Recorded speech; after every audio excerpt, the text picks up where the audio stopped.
Dear students, today I shall teach you the rest part of chapter number first, the portrait of a lady. In this part, the author has described the time when he went to a English school. As the year rolled by, we saw less of each other for some time. She continued to walk me up and get me ready for school. जैसे जैसे दिन बीतते गए हमारी मित्रता में कमी आती गई, लेकिन मेरी दादी ने मुझे जगाना और स्कूल के लिए तैयार करना अभी भी जारी रखा। When I came back, जब मैं वापस आया, she would ask me what the teacher had taught me. और जब मैं स्कूल से आता था तो मेरी दादी पूछती थी कि आज तुम्हें टीचर ने क्या सिखाया। Would tell her English word and I would tell her English words and little things of western science and learning. तो मैं बताता था कि उन्होंने मुझे कुछ इंग्लिश की बातें सिखाई और पश्चिमी संस्कृति के विज्ञान और कोई नई और कुछ छोटी छोटी जानकारियाँ दी। द लॉ ऑफ ग्रेविटी,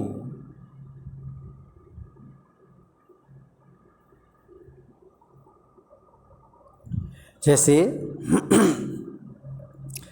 गुरुत्वाकर्षण का नियम, आर्किमिडीज प्रिंसिपल, आर्किमिडीज के सिद्धांत, the world being round etcetera, और ये संसार गोल है इसके बारे में, तथा और बहुत सी बातें।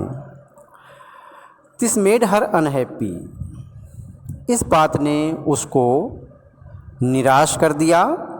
She could not help me with my lesson, और अब वह मुझे मेरे लेसन में, मेरे पाठ में मेरी कोई सहायता नहीं कर सकती थी।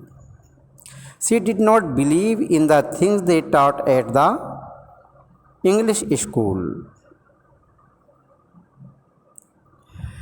वह विश्वास नहीं करती थी उन बातों में जो मुझे इस इंग्लिश स्कूल में, अंग्रेजी माध्यम स्कूल में सिखाया जाता था। And was distressed that there was no teaching about God and the scripture, और वह निराश होती थी, दुखी होती थी ये सोचकर कि इस स्कूल में भगवान के बारे में और धार्मिक पुस्तकों के बारे में, धार्मिक ग्रंथों के बारे में कोई शिक्षा नहीं दी जाती है। One day I announced that we were being given music lesson. एक दिन मैंने बताया अपनी दादी को कि हमें कुछ संगीत की शिक्षा भी दी गई है। शी वॉज वेरी डिस्टर्ब, तो ये बात सुनकर वह बहुत डिस्टर्ब हुई, परेशान हुई। To her music had lewd association, मेरी दादी के द्वारा, मेरी दादी का मानना था कि जो संगीत है वो अच्छे लोगों का नहीं है, अच्छे लोगों के लिए नहीं है। It was the monopoly of harlot and beggar and not meant for gentlefolk. ये तो, इस पे अधिकार तो केवल नाचने गाने वालों का है और भिखारियों का है, सज्जन लोगों के लिए संगीत नहीं है, ऐसा मेरी दादी का मानना था। She said nothing but her silence meant disapproval. उसने कहा तो कुछ नहीं, बोला तो कुछ नहीं, लेकिन उसकी शांत रूप से ऐसी सहमति थी, असहमति थी। उस स्कूल के बारे में उसकी सहमति नहीं थी बल्कि असहमति थी, शांत रूप से। She rarely talk to me after that, और इसके बाद वो मुझसे कभी कभी बातें किया करती थी।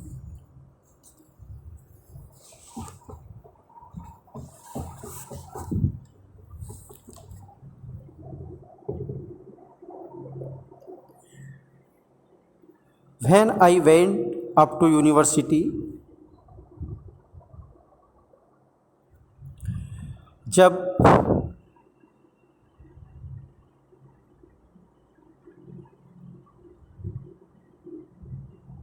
मैं यूनिवर्सिटी में पढ़ने के लिए गया, I was given a room of my own, तो मुझे एक निजी कमरा दे दिया गया।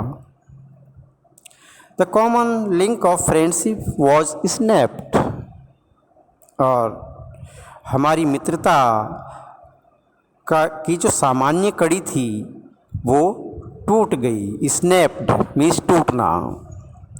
My grand mother accepted her seclusion with resignation, और मेरी दादी ने अपने एकांत को व्यक्त भाव से स्वीकार कर लिया। She rarely left her spinning wheel, spinning wheel कहते हैं चरखा।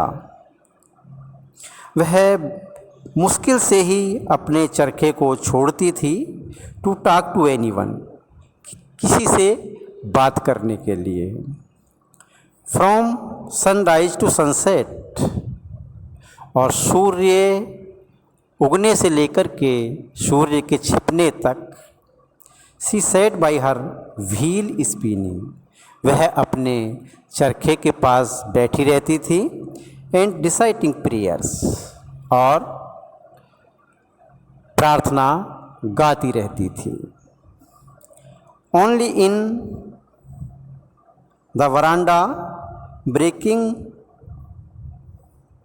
ओनली इन द आफ्टरनून, केवल दोपहर में। She relaxed for a while, वह थोड़ी देर के लिए आराम करती थी। टू फीड द स्पैरोज, चिड़ियों को रोटी खिलाने के लिए।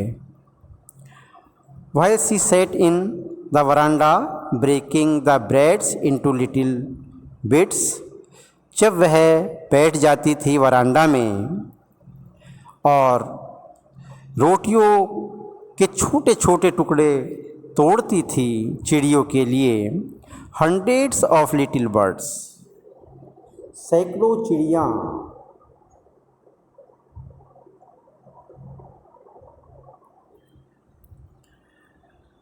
कलेक्टेड राउंड हर, उसके चारों ओर इकट्ठा हो जाती थी। Creating a veritable bedlam of chirping, और चहचहाट, उनकी चहचहाट से ऐसा लगता था जैसे पागल खाने का दृश्य क्रिएट हो गया हो। Some came and perched on her leg, कुछ चिड़िया आकर के मेरी दादी की टांग पर बैठ जाती थी। अदर ऑन हर शोल्डर, और दूसरी चिड़ियाएँ उसके कंधे पर बैठ जाती थी। Some even sat on her head, और कुछ तो उसके सिर पर भी बैठ जाती थी। She smiled but never shooed them away, वह मुस्कुराती रहती थी और कभी भी उन्हें भगाती नहीं थी।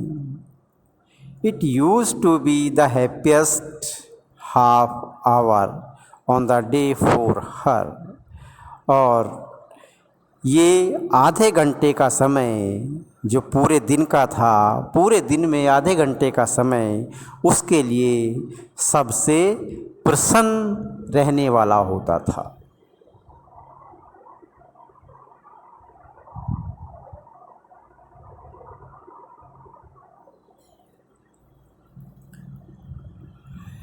When I decided to go abroad,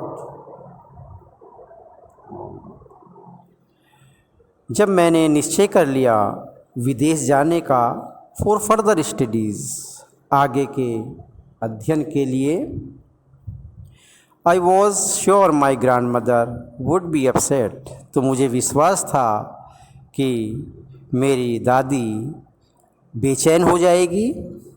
I would be away for 5 years, मुझे 5 वर्ष तक वहाँ पर रहना था, दूर रहना था अपनी दादी से।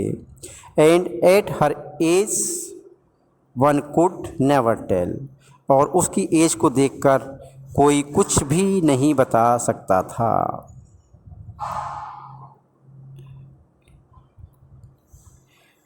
उसकी एज के बारे में कोई कभी कुछ नहीं बता सकता था। But my grandmother could, लेकिन मेरी दादी बता सकती थी। She was not even sentimental, वह भावुक भी नहीं हुई। She came to leave me at the railway station, वह मुझे छोड़ने के लिए रेलवे स्टेशन पर आई, but did not talk or show any emotion, लेकिन उसने कोई बात नहीं की और ना ही कोई इमोशन यानी कि भावना, कोई भाव प्रदर्शित किया। हर लिप्स मूव्ड इन प्रेयर, उसके होठ केवल प्रेयर गाने में हिलते रहे। Her mind was lost in prayer, और उसका पूरा दिमाग, पूरा मस्तिष्क खोया रहता था प्रार्थना करने में। हर फिंगर्स वर बिजी, और उसकी उंगलियां व्यस्त रहती थीं। Telling the beats of her rosary, अपनी माला के दानों को जपने में, अपनी माला जपने में वह खोई रहती थी और उसकी उंगलियां व्यस्त रहती थी। Silently she kissed me forehead, बड़े धीमे से उसने मेरा माथा चूमा। एंड व्हेन आई लेफ्ट, और जब मैंने वो शहर छोड़ा, स्टेशन छोड़ा, आई चेरिस्ड, मैंने चेरिस्ड कहते हैं संजो कर रखना, किसी चीज़ को यादगार बनाए रखना, मैंने संजो कर रखा। द मोस्ट इम्प्रिंट्स, जो वो नम छाप थी, एज परहैप्स, जो किस किया था मेरी दादी ने मुझे मेरे माथे पर, तो जो नमी थी उस छाप की, उसको मैंने अपने हृदय में संजोए रखा।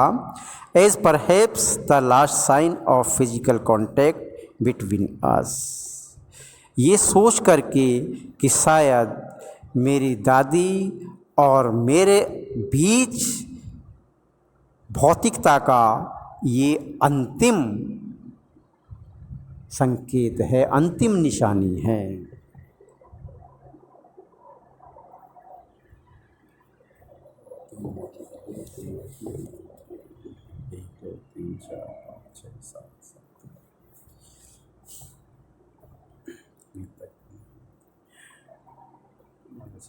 But that was not so.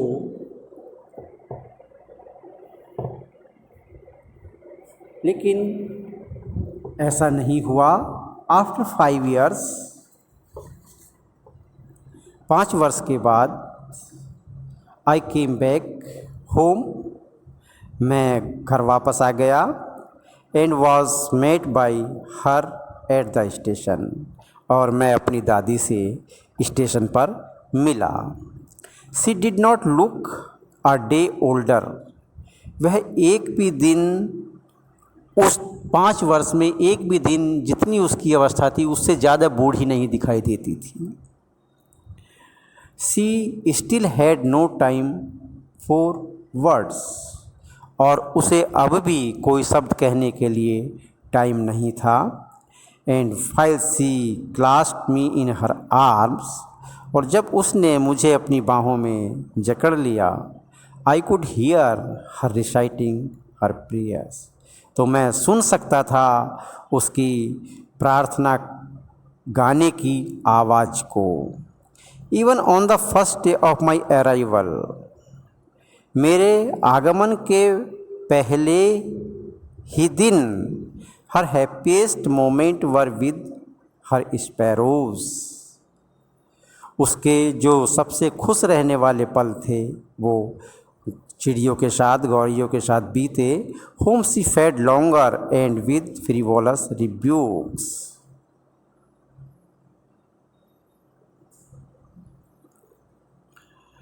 वह जिनको वह लंबे समय तक दाना खिलाती थी, रोटी खिलाती थी और कुछ गालियाँ भी देती रहती थी। In the evening a change came over हर।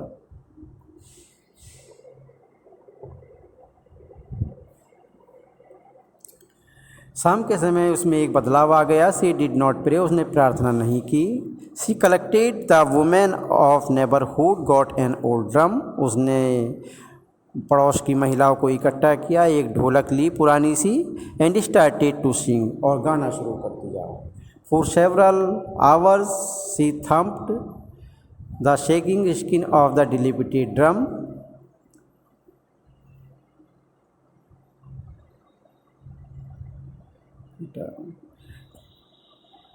घंटों तक उन्होंने उस पुरानी सी ढोलक को, जीन ढोलक को बजाया और and saying of the home coming of warriors, और वो भजन गाए जो योद्धा लोग घर आते थे, जब गाए जाते थे ऐसे भजन। We had to persuade her to stop to avoid over straining.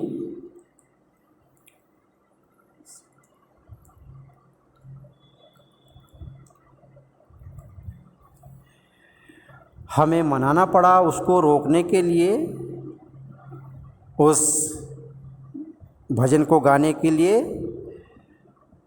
That was the first time since I had known her that she did not pray, और ये पहला दिन था जब मैंने उसको कभी देखा था कि वो प्रार्थना नहीं कर पाई थी।